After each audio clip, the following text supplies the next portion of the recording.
Well, everyone, the Samsung Galaxy S10e is one of those phones that has came out so many years ago, but it's still so funny because this is a phone that I still think holds up very, very well in 2024. Unfortunately, there may be some reasons why I wouldn't recommend buying this phone, but the choice will be yours. But give me a few minutes and let me kind of make a case for why the Galaxy S10e may or may not be worth it in 2024. If you want to pick up this phone or some other phones I would recommend buying this year, links will be down in the description. You can get them from there and you can help support the channel at the same time. Now, starting off with the outside of the Samsung Galaxy S10e, we are essentially getting a 5.8-inch dynamic AMOLED display. So this is a very, very decent display for this type of phone. For those of you who don't know, the E lineup that Samsung kind of made here and originated here was these smaller, cheaper phones that were similar to the flagship at that time, but they were just giving you kind of like a smaller, cheaper experience. They really only made like one E phone, I think. Since then, they changed over to the FE lineup, but this was a very decent phone at the time. It was a good display. It was, having a whole bunch display. They didn't make it have too much bezel at the time. This was a very, very interesting design choice from Samsung because they easily could have made this phone a way cheaper device. They had their A lineup at the time too, so they could have made it more similar to that, but they made it almost the same thing as the Galaxy S10 at the time, which was very, very interesting. So I definitely would say the front of this display is really nice. You had the fingerprint sensor on the side. It wasn't in the display, but it was still very nice to have this hole punch display at the time, and this display still looks very, very good in this day and age, which is actually pretty insane. The sides of this phone were very similar to the Galaxy S10 as well. You were getting a little bit of a curve, but not really. Still a pretty good looking, side of this phone, and the whole entire phone looks pretty good. On the bottom, you're getting USB Type-C, which I think still is very good. You were getting Samsung DeX. Obviously, USB-C is still the standard, and now iPhones are just now adopting it, but this phone had it back in 2019, and I would say this actually has a more important USB-C port because of Samsung DeX more than even the iPhones right now. You're getting the headphone jack in this phone too, and a microSD card slot. That I/O is insane. Having that type of capability of having that headphone jack and that USB Type-C port is so amazing, and it's so insane, and I love that this phone had that type of capability at that time. This is just one of my favorite things about Samsung, is that they just kept giving us the microSD card slot. They eventually removed it on the S21, but it was still very nice to have it on this phone. On the backside, a full-on glass back, no plastic back or anything like that. So that was another really cool thing going on for this particular phone, that we had that glass back at the time. Dual camera setup on the top, wireless charging, reverse wireless charging, IP certification. A very, very good phone on the outside, without a doubt, which was something that was so cool. And in my opinion, this was something that was super cool on this particular device from that perspective. Having a phone of this caliber is always really nice. It's an expensive phone for what you're getting. It's not like a cheap phone, which was something that a lot of other A lineup phones that Samsung was making at the time, they didn't feel that premium. But this was a cheaper phone than what Samsung was used to, and that was something that I was really happy about, because it still is holding up very well so many years later. Now, in terms of the prices in the used market, this phone is still kind of hovering around the price that it was kind of being sold for maybe last year. So it's still around $100 and something, $130 I think on Amazon.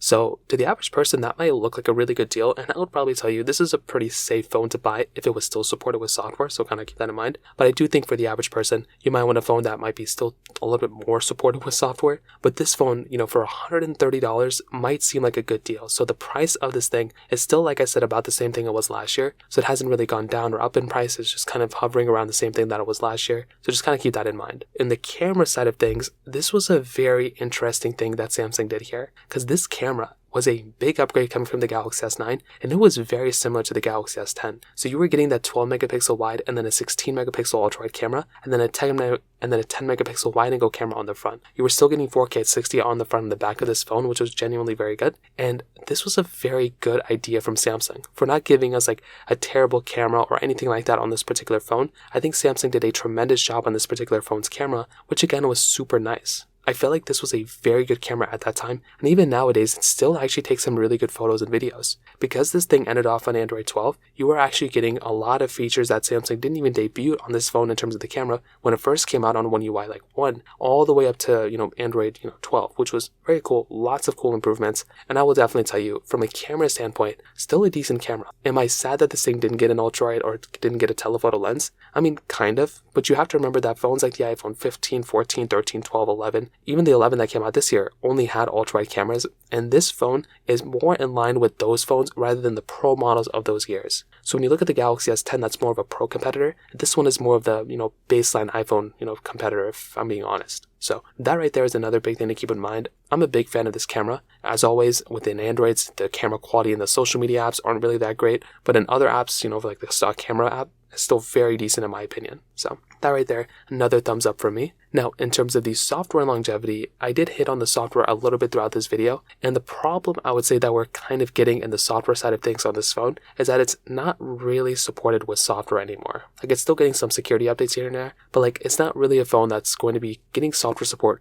for a long period of time, which is kind of a disadvantage for this type of device, because when you are getting this type of phone, you're not really getting a phone that's going to be supported with software for so many years. By the time you buy this phone, it's already going to be done getting software support. So where does that leave us? Well, this is by far the number one reason, like I just said, why I wouldn't recommend buying this phone, because there's just not a future ahead of it. I would hate to recommend the average person a phone, even if the hardware was great, the camera was great. If you're planning on using this phone as an actual phone and using it at an everyday period, and then having your passwords and everything saved on your phone and your credit card information, there's just not a really big reason of using a phone like this when you can buy a phone that's still kind of supported with software, like the Galaxy S21, the S22. Those phones are going to be much better because they are still getting software updates rather than this thing. Security updates are nice and everything. My Galaxy S9 is still getting security updates, but this thing, I would rather recommend a phone that has a much better future ahead of it, and that's why this one is more complicated, because it's such a cheap, decent phone, but the software is kind of outdated. So take it as you will, but if I were you,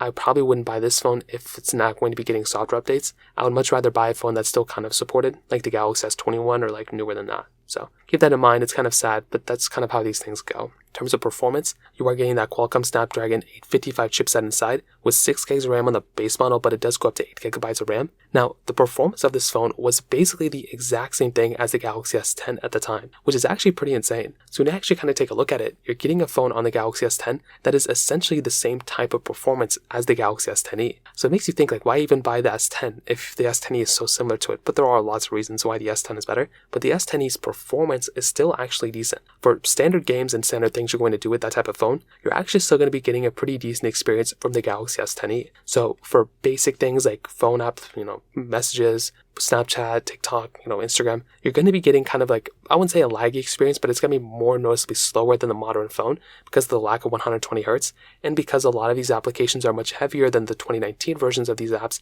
so they're not going to be as fast and fluid, but it's still going to be a pretty decent performing device, and I still think that's another pretty big advantage of buying a phone like this, because it's still actually a pretty decent performing phone when you load into the apps or when you're using the apps. But like I said, loading apps can be a little bit slower sometimes. I would say, loading games and getting into certain gameplay can be glitchy and slow, but I think for probably a majority of things that you would do on a 2019 phone, as long as you know it's a 2019 device, it's not going to be that fast and it's going to be a little slower. So this is pretty much no exception. To those devices. So to be honest, what I will tell you is the Galaxy S10e, I think, is still an interesting device in 2024. I don't think I would recommend buying this phone anymore. And like I said, the software is one thing. I also think sometimes the battery life isn't that crazy good on this phone anymore. And there could be lots of other things I wouldn't recommend. Like, the performance is good, but it's not great as the S22s and S23s and now the S24s. I think you're much better off purchasing a device that is still supported. So I would probably recommend the Galaxy S21 or newer. Those are going to be the better ones, but